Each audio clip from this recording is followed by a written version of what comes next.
तो मेरे भाइयों आज की वीडियो बड़ी ही इंफॉर्मेशन वाली वीडियो होने वाली है, क्योंकि आज की इस वीडियो में टेलीकॉम से रिलेटेड काफी सारी बड़ी बड़ी खबरें मैं आप सबके लिए लेके हाजिर हो चुका हूं। काफी बड़ी अपडेट्स निकल के आ रही हैं टेलीकॉम इंडस्ट्री से, जैसे कि बीएसएनएल से काफी तकड़ी और बड़ी खबर निकल के आ रही है, जियो से भी बड़ी खबर निकल के आ रही है, वीआई से भी बड़ी खबर निकल के आ रही है। ओके तो भैया सबसे पहली खबर जो बीएसएनएल की तरफ से निकल के आ रही है, बताया जा रहा है कि बीएसएनएल ऐसी प्लानिंग कर रहा है अपने सारे ग्राहकों को फ्री 5G देने की। 5G तो ये देंगे ही देंगे और फ्री एयर फाइबर देने के बारे में भी सोच रहे हैं, ऐसी न्यूज निकल के आ रही है। आप सबको पता है कि हैदराबाद के अंदर बीएसएनएल ने अपनी एयर फाइबर सर्विस 5G वाली सर्विस शुरू कर दी है। मतलब कि आम ग्राहकों को, मोबाइल वाले ग्राहकों को 5G सर्विस नहीं मिलेगी।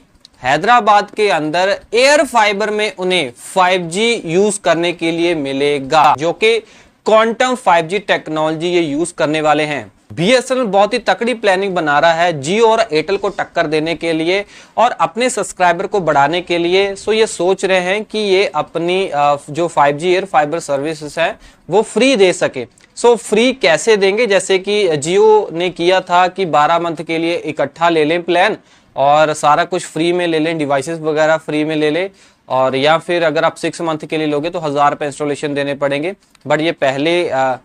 बट अगर इनको टक्कर देनी है जियो एंड एयरटेल को, बीएसएनएल को, तो फ्री में इनको देना पड़ेगा। हो सकता है कि 12 मंथ के लिए हमें इकट्ठी पेमेंट देनी पड़े इनके एयर फाइबर के लिए, बाकी आगे जाके देखा जाएगा। बट काफी सारी और भी प्लानिंग है बीएसएनएल की, जैसे कि 1 लाख 4G टावर इन्होंने लगाने हैं, 70,000 लगा दिए हैं, 1 लाख और टावर लगाने की मंजूरी कैबिनेट से ये मांग रहे हैं। और जो 1 लाख टावर इन्होंने ऑलरेडी जिसका ऑर्डर दे के रखा है टीसीएस को, ठीक है, वो अभी तक वो कंपनी बीएसएनएल के टावर नहीं लगा रही है, बहुत डिले हो रहा है, ठीक है। सो 1 लाख टावर से लगभग 50% या फिर 70% ही कंप्लीट हो पाए हैं। सो मतलब कि बीएसएनएल देख रहा है। सो बीएसएनएल का ये मानना है कि जैसे ही हमारे 1 लाख टावर लग जाएंगे उसके बाद हम टेस्ट करेंगे, जैसा हमने सोचा था क्या वैसे ही ये टेक्नोलॉजी वर्क कर रही है टीसीएस की 4G में जो उन्होंने टेक्नोलॉजी यूज की है। सो अगर ये टेक्नोलॉजी जैसा बीएसएनएल ने सोचा था वैसे वर्क करेगी, वैसे काम करेगी, तो फिर से ये और 1 लाख टावर लगाने के लिए टीसीएस को ऑर्डर देंगे। वरना भाई साहब ये किसी और कंपनी को 1 लाख टावर लगाने के लिए ऑर्डर दे सकते हैं, कोई गारंटी नहीं है। बीएसएनएल ने बोल दिया है कि कोई गारंटी नहीं है कि ये फिर से और 1 लाख टावर लगाने के लिए टीसीएस को ही ये ऑर्डर देंगे, क्योंकि टीसीएस बहुत ही डिले कर रहा है। अगर सारा कुछ अच्छा रहा तो 1 लाख टावर पूरे होते ही ये अपनी 5G सर्विस शुरू कर देंगे, और जहां पे 5G सर्विस शुरू हो जाएगी वहां पे ये अपना पायलट प्रोजेक्ट के तहत ट्रायल बेसिस के ऊपर अपना एयर फाइबर फ्री में देना शुरू करेंगे। बट ये प्रॉपर इंफॉर्मेशन निकल के नहीं आ रही है कि बीएसएनएल मतलब आउटडोर यूनिट भी देगा या फिर प्ले एंड प्लग वाला डिवाइस हमें देगा। और इनके प्लानों के बारे में हमें पता ही चल गया है। 999 रुपए से शुरू होंगे, 100 MBPS की स्पीड मिलेगी, लगभग आपको 1500 रुपए में आपको 300 MBPS की स्पीड देखने को मिलेगी। अगली खबर की बात करें, अगली खबर वीआई की तरफ से निकल के आ रही है। सो आप सबको पता है कि वीआई काफी कर्जे में चल रही है, एजीआर ड्यू बड़ा इनके ऊपर पड़ा हुआ है। वीआई के ऊपर गवर्नमेंट के बड़े ही दरवाजे खटखटा रही है वीआई, और टाइम टू टाइम ये अपडेट करते रहते हैं कि हमारी हेल्प कीजिए, एजीआर ड्यू को है ना इक्विटी में बदल दीजिए, ठीक है जी।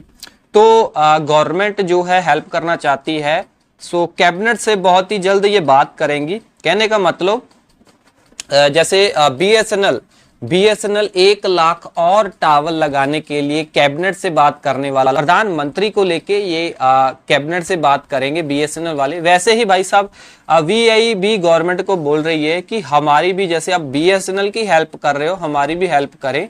सो प्रधानमंत्री को लेके, ठीक है, कैबिनेट से बात करें और जो हमारा कर्जा, जो हमारा बकाया है उसे इक्विटी में बदल दिया जाए या फिर हमारी किसी भी तरीके से हेल्प की जाए। और इतना नहीं है भाई साहब, एक तरफ तो वीआई हेल्प मांग रहा है गवर्नमेंट से जिसकी एजीआर ड्यू पड़ा है उसे इक्विटी में बदल दो, या फिर किसी तरीके से हमें छूट दो, हेल्प करो, ठीक है जी। और एक तरफ न्यूज निकल के आ रही है कि वोडाफोन आइडिया ने direct to device satellite connectivity जो प्रदान करने वाली AST स्पेस मोबाइल के साथ पार्टनरशिप कर ली है। सो AST स्पेस मोबाइल जो है सैटेलाइट इंटरनेट देने वाली एक अमेरिकन कंपनी है।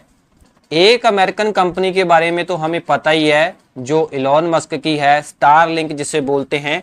एक AST स्पेस मोबाइल है, ये भी सैटेलाइट से भाई साहब इंटरनेट प्रोवाइड करती है। इसके साथ ही वोडाफोन ने पार्टनरशिप की है रिसेंटली ही, और ये बोल रहे हैं कि इस कंपनी के साथ पार्टनरशिप करने के बाद हम अपने ग्राहकों को बहुत बड़ी फैसिलिटी देंगे। जैसे कि ये बोले हैं किसी भी विशेष सॉफ्टवेयर, हार्डवेयर या किसी भी अपडेट की जरूरत नहीं है ना, किसी भी अपडेट की जरूरत नहीं पड़ेगी कस्टमरों को। कहने का मतलब ये है कि ये बोल रहे हैं कि सैटेलाइट से आपको सिग्नल दिए जाएंगे। अगली खबर की बात करें, अगली खबर जियो की तरफ से निकल के आ रही है। सो गवर्नमेंट भाई साहब अनलॉक करना शुरू कर चुकी है वाईफाई 6 गीगाहर्ट्ज वाले बैंड को, ठीक है जी। सो अगर भाई साहब ये जो बैंड फ्रीक्वेंसी है हमें बहुत ही जल्द राउटरों में देखने को मिलेगी। अभी तक हम 2.4 गीगाहर्ट्ज 5 गीगाहर्ट्ज से इस्तेमाल कर पा रहे हैं। 6 गीगाहर्ट्ज जब हम यूज करेंगे बैंड फ्रीक्वेंसी, तो इसमें लेटेंसी कम देखने को मिलेगी, पावर कंजम्पशन कम होगी, ठीक है जी, और स्पीड ज्यादा देखने को मिलेगी। और जियो इसका बहुत ही जल्द यूज करने वाला है। और जियो गवर्नमेंट ऑफ इंडिया को बोल रहा है कि इसकी जो पावर को बढ़ाया जाए, और अगर बात करें जियो ऑलरेडी ही अपना एयर फाइबर 5 गीगाहर्ट्ज के ऊपर प्रोवाइड करवा रहा है। कहने का मतलब ये है, पहले इन्होंने जब अपना एयर फाइबर लॉन्च किया तो एयर फाइबर जो है इनके 5G टावर से ही कनेक्टिविटी ले रहा था, बट जैसे जैसे इनको पता चला कि टावर के ऊपर लोड पड़ रहा है, मोबाइल वाले ग्राहक हैं उनको परेशानी आ रही है, तो इन्होंने धीरे धीरे करके फिर पॉइंट टू पॉइंट कनेक्शन देना शुरू कर दिया 5 गीगाहर्ट्ज के ऊपर, ठीक है। कहने का मतलब कि जिनके घर में भी UBR वाले कनेक्शन लगे हैं, क्षत्रिय वाले एयर फाइबर वाले कनेक्शन लगे हैं, वो ये ना समझें कि आपको 5G के टावर के ऊपर, ये ना समझे कि जियो के 5G के टावर के ऊपर आपको कनेक्टिविटी मिल रही है। आपको जो कनेक्टिविटी है इनके 5 गीगाहर्ट्ज वाले बैंड से मिल रही है। और ये जो कनेक्टिविटी पॉइंट टू पॉइंट वाली या 5 गीगाहर्ट्ज वाली टेक्नोलॉजी अपने एयर फाइबर में अभी प्रोवाइड करवा रहे हैं, ये लाइसेंस फ्री है, इसमें लाइसेंस की जरूरत नहीं पड़ेगी। और 6 गीगाहर्ट्ज भी गवर्नमेंट ये बोल रही है बिना किसी नीलामी के ये जो है बैंड फ्रीक्वेंसी देना शुरू करेगी, और जियो इसको यूज करेगा, और आगे जाके हमें राउटर वगैरह भी देखने को मिलेंगे। और 6 गीगाहर्ट्ज इंडिया में बहुत ही लेट आया है, बट 6 गीगाहर्ट्ज और बाकी जो अमेरिका जैसी कंपनियां हैं उनमें बहुत पहले आ चुका है। लगभग 84 कंट्रियों में ऑलरेडी पहले 6 गीगाहर्ट्ज आ चुका है, बट हाँ देर आए दुरुस्त आए, चलो आ गया है, अच्छी बात है। सो देखते हैं इसमें हमें कैसी परफॉर्मेंस देखने को मिलती है।